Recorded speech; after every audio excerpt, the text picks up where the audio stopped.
Salut à tous, c'est The Bib. Encore une fois, ravi de vous retrouver sur la toile du net. Un copain de YouTube m'avait posé une question de savoir comment il était possible de repérer les résistances sur un sèche-linge. J'en ai décortiqué une et donc je voulais vous la présenter afin d'étudier dans la pratique comment on fait pour diagnostiquer une résistance de sèche-linge hors service. Dans une des anciennes vidéos, je vous avais parlé déjà des sondes qu'on retrouve ici. Je ne passerai pas la vidéo sur ce sujet-là. Vous pouvez consulter les anciennes vidéos comme vous voulez, il n'y a pas de souci. Ou me reposer des questions, je suis à votre service. Donc, une fois que vous avez réussi à accéder à vos résistances, vous la voyez de cette façon. La fiche est enlevée de l'ensemble à l'intérieur du sèche-linge. Vous l'avez débranché, le tout bien évidemment hors tension. L'ensemble est dans vos mains, il se présente de cette façon. Bon, bah, vous avez bien géré, c'est déjà pas mal. Vous allez débrancher donc vos sondes. Hop. Vous allez les débrancher parce que vous y verrez plus clair. J'espère que vous avez un appareil de mesure. C'est nécessaire. Je vous explique après pourquoi. Donc, votre ensemble se présente de cette forme-là. Vous avez un fil blanc, un fil noir et un fil bleu. De l'autre côté, vous avez deux ponts. Ce genre de résistance, on les retrouve énormément dans beaucoup de sèche-linge. J'ai pas les marques en mémoire, je vous les citerai pas. Mais la composition, en général, se retrouve de cette façon. Alors, on revient de ce côté-là. Ce que je voulais vous montrer,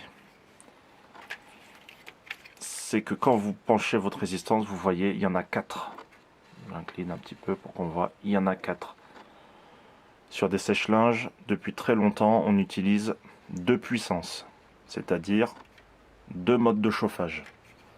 Pour ceux qui ont l'expérience, on avait le symbole du soleil plein et du demi-soleil. Pour vous dire tout simplement que quand on va chauffer, je veux dire sur du coton, on va utiliser la résistance la plus puissante, et en synthétique, on va utiliser la résistance la moins puissante. Au nombre de 4, elles sont couplées par 2. On le voit bien. Si on regarde ce pont, on voit à l'intérieur qu'elles sont ensemble. Celle-là et la deuxième, elles sont ensemble. On suit le cheminement du filament, qui est tout simplement la résistance.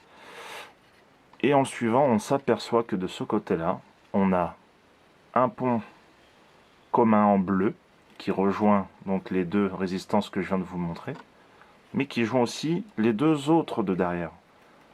C'est bien pour ça qu'on dit le commun, parce qu'à partir de ce fil commun, on va alimenter soit la résistance au hasard la plus forte, ou soit la résistance la moins forte. Ça, c'est tout simplement en constatant visuellement comment les résistances sont câblées. Comme je vous ai montré, on prend ce pont, on voit que les deux résistances sont ensemble, on arrive d'un côté sur le bleu et de l'autre sur le noir. Et bien, qu'est-ce qu'on fait avec notre appareil de mesure?